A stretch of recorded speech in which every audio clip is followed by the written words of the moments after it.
here at Our Little Homestead. We are back, and today we're talking about sensible prepping. That's right, a beginner's guide to sensible prepping.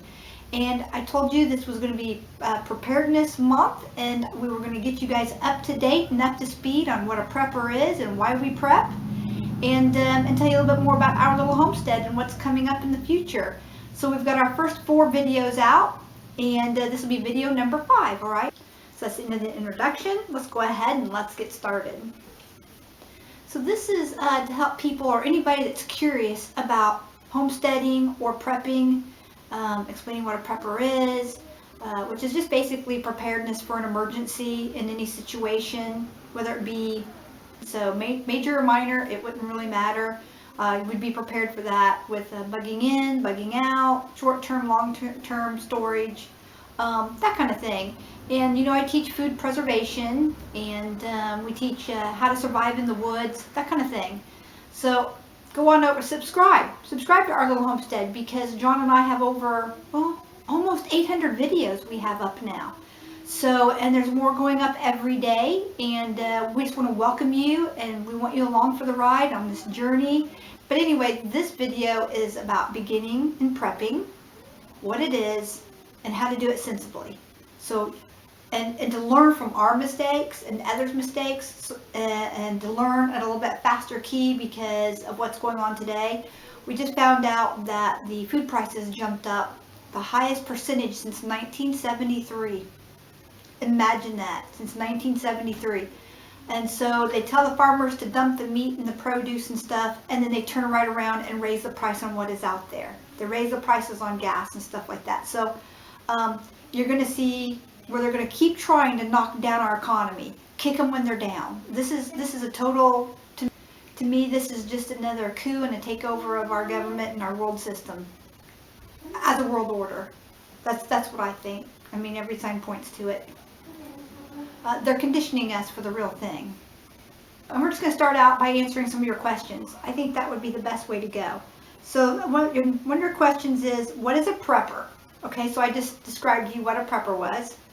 So what is prepping, and why should I prep? Well, I think after the pandemic, I think that we pretty much know why you should prep.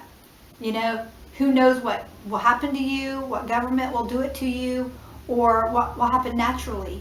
Earthquake, fire, mudslides. This isn't just prepping about, you know, zombies and the nuclear apocalypse. No, this is about some tornadoes. I live in Tornado Alley.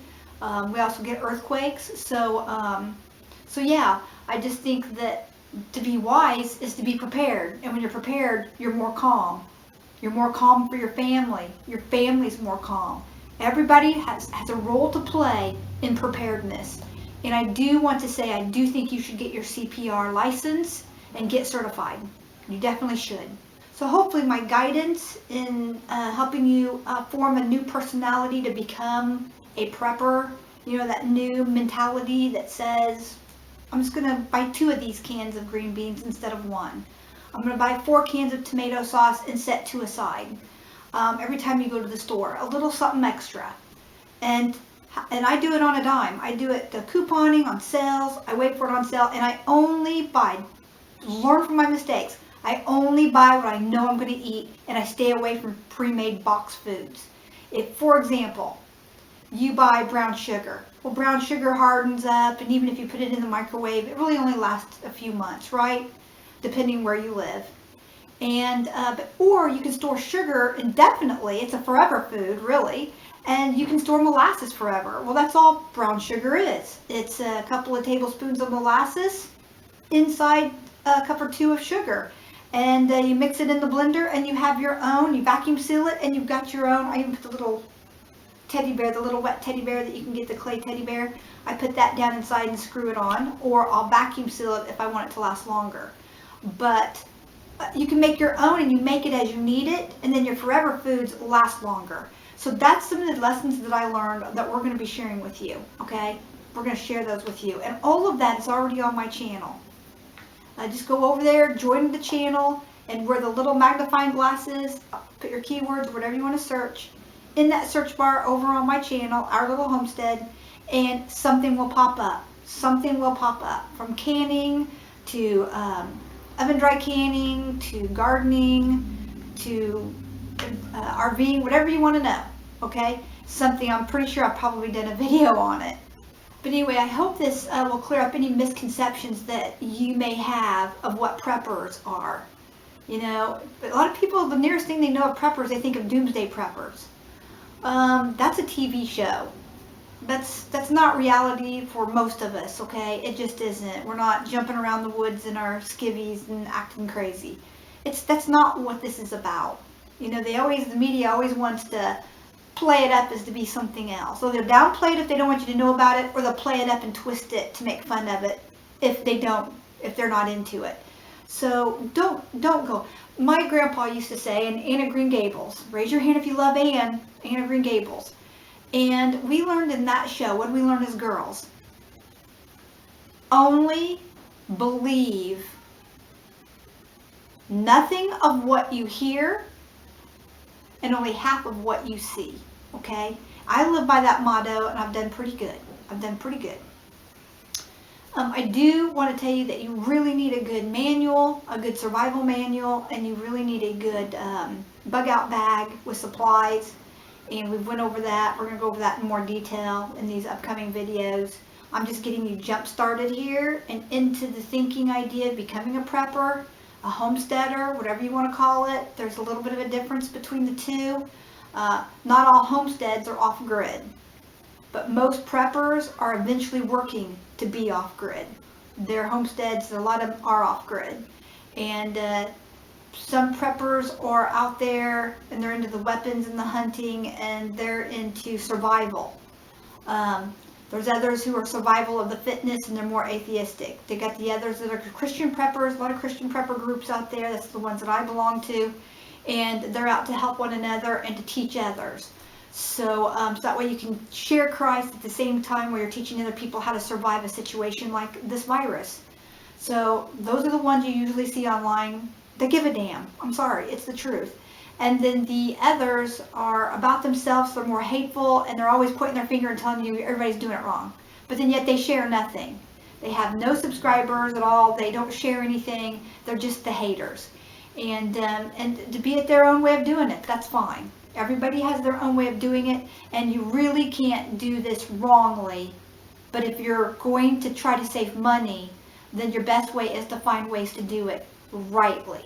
Because if that makes sense, because if you don't, you can spend a lot of money doing this and you'll be buying a lot of stuff you don't need. A lot of stuff you don't need.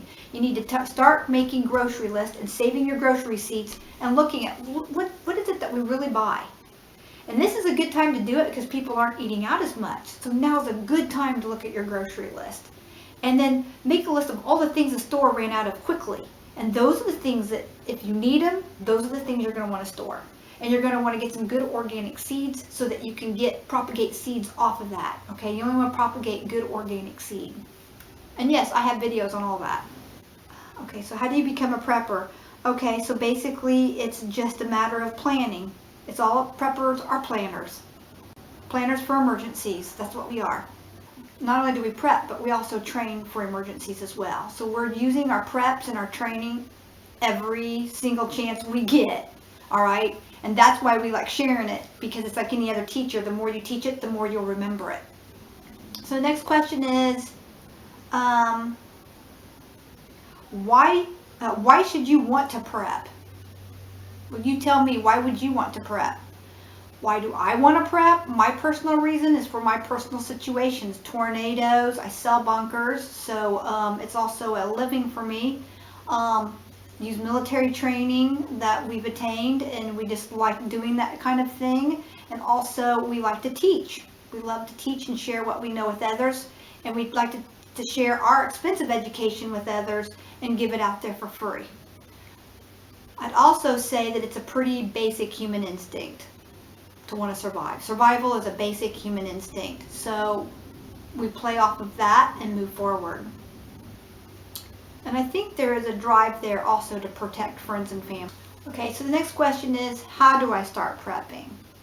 Like I said before, find a closet, find a pantry, find something that works for you and start filling it up. Little by little, And if you see an emergency coming or you're in an emergency, maybe a little quicker than a little by little. But there's no reason to hoard. When they come out with the Clorox wipes again, you know, the sanitizing wipes, or disinfecting wipes, excuse me, then meanwhile you can make your own. Save your containers. This is the time to recycle and reuse. So basically, sensible survivalism and prepping is just being smart.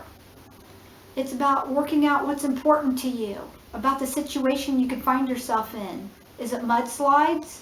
Have you ever been in a situation like a mudslide or in an earthquake? What would be your scenario in your location? And then think smart about how to prepare for that specific situation. So basically at that point you'd want to start reading up on hurricanes and how to survive a hurricane.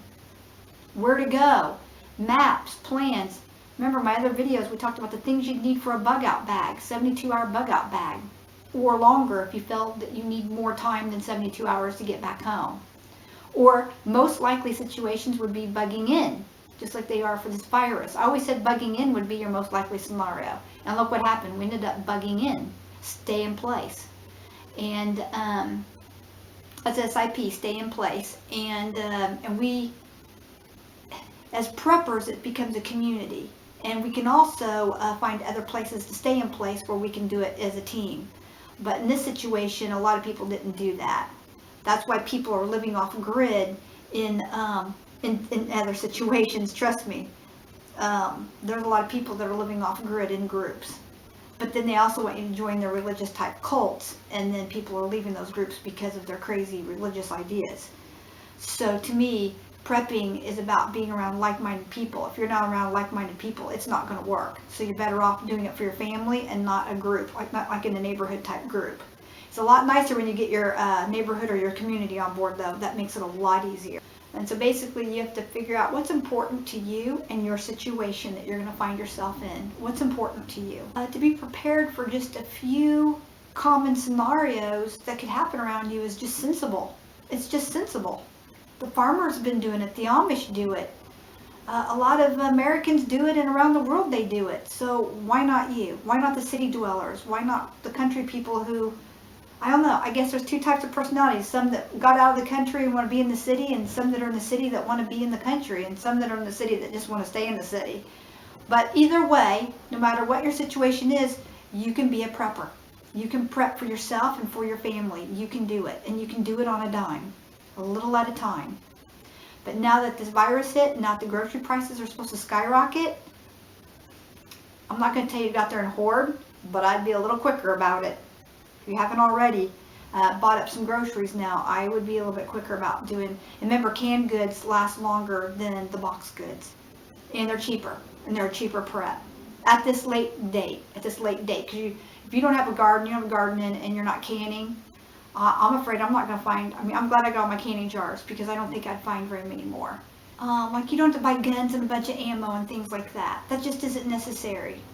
Not at this time. That just is not necessary. Think of your needs and your family needs first, okay? I'm reading your questions off here. Like I may have a bunk, but that doesn't mean that you need a bunker. I just happen to sell them, and that's why I had mine for a sample. And then of course I can afford one. But if you can't afford a bunker, then find a place in your basement. Find a cold storage room or build a cold storage room. There's ways to do it on your own. There really is. I think this helps you become more prepared and be more efficient in your preparedness and in your shopping preparedness. So it all goes hand in hand, and it takes time. I've been doing this for 8 years, so probably longer. I've been canning for 30-some years, but I've been teaching preparedness for 8 years. So that's when I really started getting into it, when I noticed how many people were like me and were having the same feelings that I was having about the future, and they were getting the same type of prophecies. I also think that you get a better idea of where your focuses should lie. So now I'm going to give you a checklist, okay? So grab your pen and paper. This is what to do to start your sensible prepping techniques. You're going to practice your prepping techniques. They're going to be sensible. That's what that's saying. So number 1. Know what prepping is and why you should be prepared and what you should be prepared for. So make your little pros and cons list and put on there pros and cons about prepping, and then use one side of that and put your different scenarios, and the pros and cons about the types of preps you should prep for. And when you get done doing that, under that, I want you to put I want you to put the links and the sites that you can go back and read later on that you have found, or hit favorites and put them on your desktop, and hit those favorite prepping sites that really give you the best list, conditions, and things that you need to know about. And just go there and read them all the time and study, and they'll give you up-to-date information. A lot of them have newsletters, and you can get on their newsletters. Okay, so number 2, inform yourself about realistic emergency situations for you and your family, and get that plan together. Get it on a map, find places that will have food, places like, I don't like to give my prep ideas out, but places like golf courses that might not be open, but they still might have food and food snacks on the inside. I mean, if you're in an emergency and the world's blowing up and coming to an end, you want to know where you can get water in different places like that. They have washing, and they wash down the carts and stuff, so you can get fresh water from there. If they're open and you know the people inside, they might be one of your step-off spend-the-night places, or pitch a tent out there, or they could be the place where you fill up your RV with water. They might have a septic drop, so a dump. So yeah, think about places like that, warehouses that have septic drops that store RVs and things. So it's good to pay for an RV slip, especially one that has fresh water or non-potable water that can clean out your RV. Our RV is one of our bug-out vehicles. It's our home away from home. Prep at least 2 weeks of supplies at home. So 2 weeks supplies at home. And for emergency evacuation supplies, we're going to give you another checklist for that tomorrow.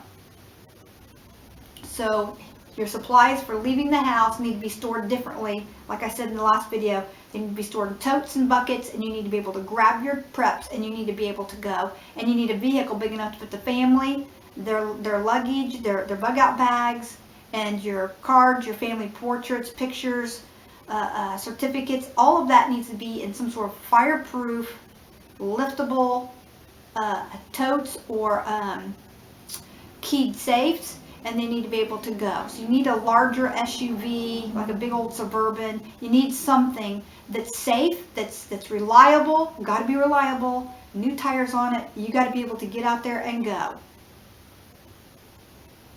So let's say you're in a hurricane location and you got to evacuate fast. Well, no problem with you. You just got home from work, ripped off your fancy suit, put on your tennis shoes and your polo shirt and a pair of jeans. After taking a shower, grabbed the family and said, look, everybody grab their bug-out bags, sit them in the trunk of the SUV, grab these 5 totes of food here, of long-term food storage, and let's get out of here. The hurricane's coming. The mudslides are just up the hill. The snow, what is it called? Avalanches. It's heading this way. My favorite, the volcano. A lot of people don't think about volcanoes, but the volcano up northwest, that thing, if it erupted, the ash would cover probably 3/4 of the United States. It would be pretty bad. It would be pretty bad. Or at least half. It would be bad. You wouldn't be able to go back home, maybe even ever. I'm not trying to scare you. I'm just asking you what your most likely scenario is. Is it an earthquake? Do you live near a volcano?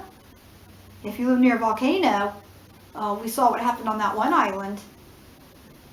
Whew, those people were burned. They were burned alive. It was terrible, skin dripping off of them, and they were still alive with it like that. And it happened fast, like within 20 minutes it was rolling out to sea. Be prepared to evacuate fast. What does it take to make a fast evacuation? When you're done that part and you got your first aid kit together, honey, you're a prepper. Welcome to the world of preppers. And this is important. Plan your evacuation route. Okay, that's where the map comes in. And I want you to get all the kids in there, and I want you to practice it, and I want you to do it, and I want you to get those times down, and I want you to make sure that they can carry their bags, because you might end up having to hump it, which means you might have to take the kids and their strollers, or the little baby twins or whatever. You might have to hang their bags off that stroller, and you might have to get them up a hill somewhere or something, or over some rocks somewhere, with the Sound of Music where they climbed. Climb every mountain. Well, I don't know where you live, so I don't know your scenario, but people are going to be heading towards the mountains in some scenarios. Other scenarios are going to stay in place, like we're doing with the pandemic. Other people are going to, there are a lot more people are going to be buying houses out in the country. The land, you're not going to be able to get land out in the country because they're all going to want to have homesteads. That's what's going to happen next. So don't say I didn't warn you. That's why I bought my homestead a couple years ago. The Lord told me the land between two rocks. And when we bought the land, the day that we closed, I went, John, look what they dug up, the two rocks that marked our property lines. So we bought the land between two rocks and we closed. She made her way home.